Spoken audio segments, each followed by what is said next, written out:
It's Therese from Lostinpaper, and today I have a card with some action fruity girls that I'm sharing over at the Waffle Flower channel, and I thought I'd share it with you here as well. Now I'm going to start by using the Plaid Play set and create my own background. I've chosen some really pretty inks that I thought would work really well, and this is a really versatile set. You can actually make any kind of plaid or tartan sort of patterns that you want, and in any color that you want. So I started by stamping out the widest stripe, and I think there was something underneath my mat because right in the middle of it, it didn't stamp very well at all. But that's okay. This is going to be quite a busy pattern, so what I'm using here is a blender pen, filling up the gap, and you'll never notice. Well, you might have looked really close, but in the end you really can't tell. So I'm going to continue on with my pattern now, and I'm using New Fishing Pond, which is a really pretty sort of teal green color. And I'm doing my horizontal stripes first. I'm doing most of them, and then I'm coming in and doing the twisting my cardstock around and doing vertical stripes. I am putting my head over top to make sure that they're straight, but if you're worried about placement, you could always use like a MISTI tool or a stamp positioning tool, or draw some lines on your cardstock to make sure that it's perfect. I just eyeballed it. This pink colour is called Save Choice, and then I thought it'd be fun to come in with a nice bright yellow, which is called You Said What. And I did decide not to go with the bold stripe again this way. I thought it'd look really fun having the stripy stripe again. Now the thin stripes are a little bit harder to line up, so what I've done here is just lay it out on my mat on the ground, put a ruler up along it to make sure it's straight, and then picked it up on my block. I do like to have my block straight as well, and I am prepping my stamps with an eraser because these thin ones I haven't actually used before. Like I said, the patterns are endless, the colors, the possibilities. There's some really fun patterns. I just googled plaid pattern and just saw what come up and just played with that and the colors that I wanted. Really easy and fun to do.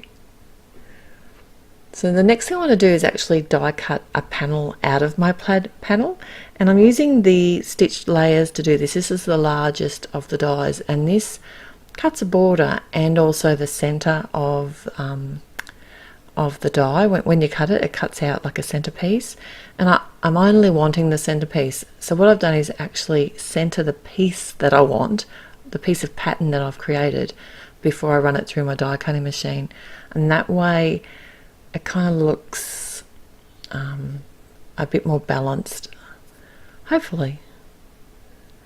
And this just adds a stitching line around the border as well, which is really sweet. I'm going to stamp out a couple of the girls now, and these are from the Fruity Thank You stamp set, and I'm using some Memento Tuxedo Black and just using my MISTI to stamp them out because I do want to stamp them a second time later on, and I know they'll be in the same spot, and I'm not so worried about how they stamp this first time because I know that I'm going to re-stamp over the top after. So I've just zoomed in a little bit while I do some very simple Copic colouring today, and using my normal go-to skin colours, which is the E000 and E00. If I do want it a little bit darker, I sometimes do come in with the E11 as well. But there's not a lot of area here to colour at all. It's actually, they're only quite small, these young girls, fruity girls, what are they? Fruity girls. And I'm not worried about too much blending because they are one of those kind of fun images. It's not particularly realistic. Though I did think that because I've got such a busy background, I wanted them to be a little bit brighter, a little bit bolder than the actual colours in the background. I didn't want them to meld in there too much, so I did bring in like the RVs, which is, I don't know if you've seen the RV Copics. They are, this one's, it's almost a fluoro pink. So I'm trying not to put too much, but I do want it to be, a lot brighter than the pinks that are in the background. But I have used the same colours mostly to what I used in the background. Keeping it fairly simple, like I said. I'm using the E40s in the hair here, and I just wasn't really happy with how that was looking. And I think it's because I haven't coloured her eyes yet. It's all kind of weird looking. But that's one thing I really do like about these girls, is that you can do their eyes however you want. Once you start colouring them, you can actually add pupils and colour, or you can just add black to keep it really simple for just pupils, or you can just add colour. There's so many different looks that you can get, and it's really nice to have the options to personalise these images. Helen Dardick has created a few sets of stamps along these lines, and they're all just as cute as each other. Now I've listed all the colours at my blog, and got most of the lids off to the side there so you can see which colours I'm using. I haven't gone overboard because these are quite small. Well, they're not small images, but they're small areas to colour in, and I didn't want to overpower it with a lot of shading. The BG family, I reckon, would have to be one of my favourites in the Copic families, but it's actually a difficult colour to use because there is such a gap between the colours, like the 11 and the 13. You really have to be careful when you're shading with it, and often I just use the tip to tip method, and that seems to work well for me. So I decided to come in with my Copic multi-liner to add some black details, and these look really bad until I stamp it at the end, because they do. I just simply coloured the eyes in but left a little white highlight. If you weren't confident to do that, you could colour the whole eyeball in black, or the colour like I was saying. I could colour it in black and then use a white gel pen to add the highlights if you'd rather do it that way. The other thing I decided to do was colour up their boots and their belts as well, and that just brings a bit of boldness into these girls so that they pop off that really busy background a little bit more. I've added some shadows to the skin using the BV20, which I think works really well. But if you don't have the BV, then you can simply use like one of the T families.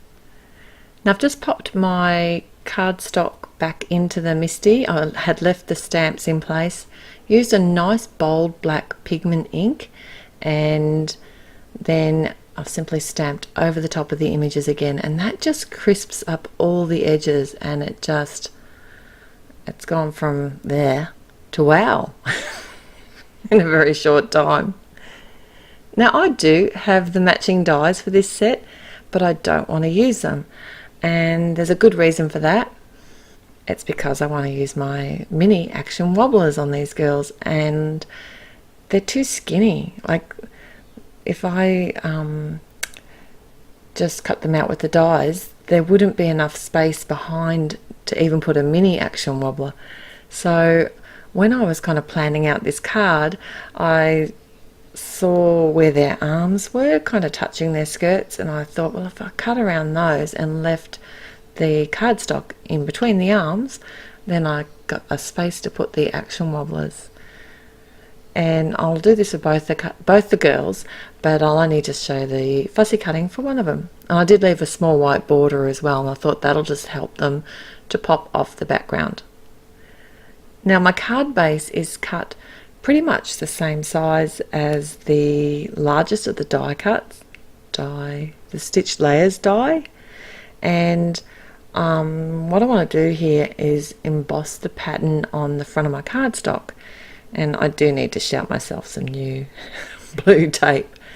So the sandwich in my Big Shot machine is tab 1, a base plate, then I can pop my card in, and I'll do this with I usually cut with the cutting side up and then the cardstock on top, and then I can lay it. You have to have a rubber mat or a silicone mat to be able to do this kind of technique.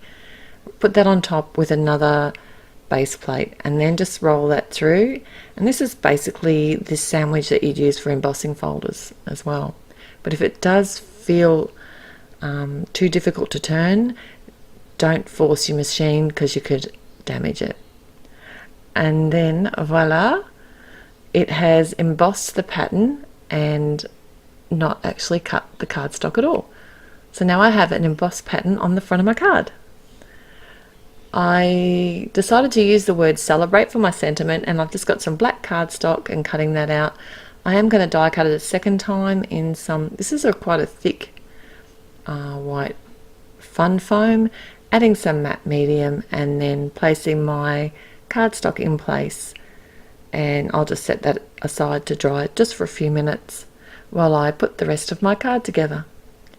I've got my ATG adhesive and adding that to the back of my tartan or plaid panel, and going to adhere that to a piece of, and this is just a kind of a blue-grey cardstock, and I've cut it slightly bigger than the panel or the die cut panel, popping it up with some pink fun foam because I thought that was cute, and you won't see that through the 2 layers that it's a colour, and then use my ATG again to add adhesive, and I like to add it to the card base, not to the pink fun foam or to the fun foam. I just find it's easier for me to get the glue down, and then I can just pop the panel up on the front of the card. And now these are the little action wobbles, the mini action wobbles that I was telling you about. They have 2 sides, one's a hard plastic and one's a clear plastic. It doesn't matter which way you put them, whichever way they wobble best, it's up to you. Because these girls are smaller, I've decided to go with the clear side on the base of the card, which I think is actually the way they were intended, so that if you look at the card base you can't see the white sitting on the card base. But sometimes I find that they wobble better the other way, and if it doesn't matter, it doesn't matter, and they are really so cute. And I did add some matte medium behind the celebrate word and adhered that to the front of my card. So that's my finished card for today. Thanks for joining me. I'll be back again real soon. Till next time, happy paper crafting. Bye.